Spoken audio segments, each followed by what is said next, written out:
ST प्रवासादरम्यान महिलेची रोकड लंपास, शहापूर पोलीस ठाण्यात गुन्हा नोंद। सांगली नाका ते यड्राव फाटा एसटी प्रवासादरम्यान चोरट्याने महिलेकडील 29,500 रुपयांची रोकड लंपास केली।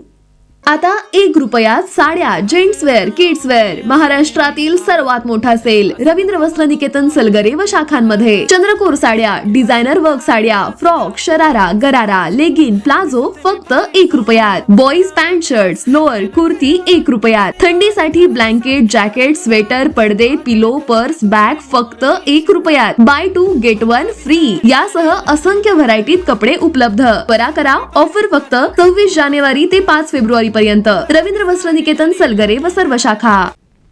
या प्रकरणी सुमन शीतल पोद्दार वय 47 राहणार रांगोळी तालुका हातकणंगले यांनी शहापूर पोलिसात फिर्याद दिली आहे। सुमन पोद्दार या सोमवारी दुपारी सांगली नाका येथे एसटी मध्ये बसल्या। यड्राव फाटा दरम्यान त्यांनी पर्समधील कापडी पिशवीत ठेवलेली 29,500 रुपयांची रोख रक्कम नसल्याचे लक्षात आले। या प्रकरणी शहापूर पोलिसात गुन्हा नोंद करण्यात आला आहे। महानकर न्यूजसाठी सुभाष भस्मे, इचलकरंजी। ताज्या बातम्यांसाठी महानकरेला सबस्क्राइब करा आणि बेल आयकॉनला क्लिक करा।